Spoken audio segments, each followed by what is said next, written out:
Asikubingelele sikwamukele igama kuPastor Winnie uNkulunkulu akakulonde kubusise inamba ke uyisenza kuphela uma ungumlandeli wechannel kusuka ku9 September kuphela uma ungena umlandeli wechannel yami ukuyisebenzisa ngoba mina nawe ngeke sizwane uzoloku ungifonela ngibuza igama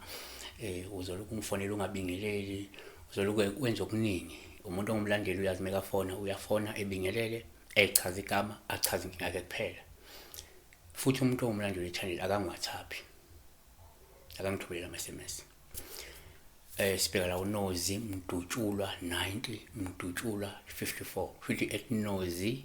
Mdutshulwa 90 Mdutshulwa 54 udisa ubone Pastor ngicela ke undincede ngeliphupho ngiphupheke ngibulala izinja ezibrown and white ebezizama ukungiluma so she killed hey sound like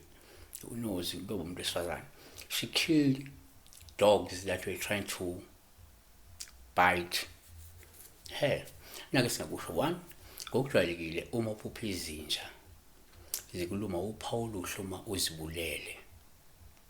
lusho ukuthi kungenzeka uzozinqoba noma ke kade unqoba abantu abayizitha ekade bezama ukukuvukela nokukukhaphela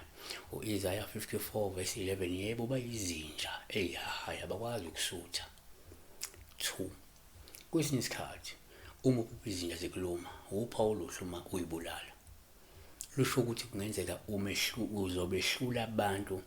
abangase bezame ukukuhlanganyela bekuhlasele ngamazwi okungenzeka uma kunabantu abazohlangana ngegama lakho bese bebumba lapha beba imbumba ezokuhlasela ngamazwi labantu labo uzokwazi nje ukuziphendulela ubanqobe ubaqeda amandla Amahubo 59 verse 6 bayabuya kusihlwa behlaba umkhulungwane njengenja bezula emzini 3 kuyenzeka futhi uma uphupha izinja zikuluma kube uPawulos uma ebulala olukhomba ukuthi uzobanqoba abathakathi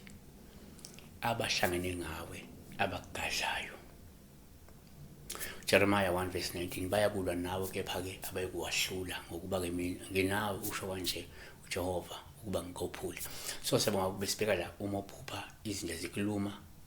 noma zizama ukukuluma kodwa bese uyayibulala wena uyayishaya uyibulala kukhomba ukunqoba in all aspects ngabe izitha ngabe abantu abavukelayo ngabantu abagadla ngemithi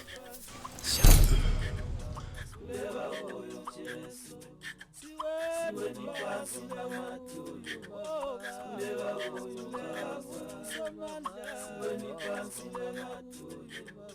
kuleka uyo Jesu.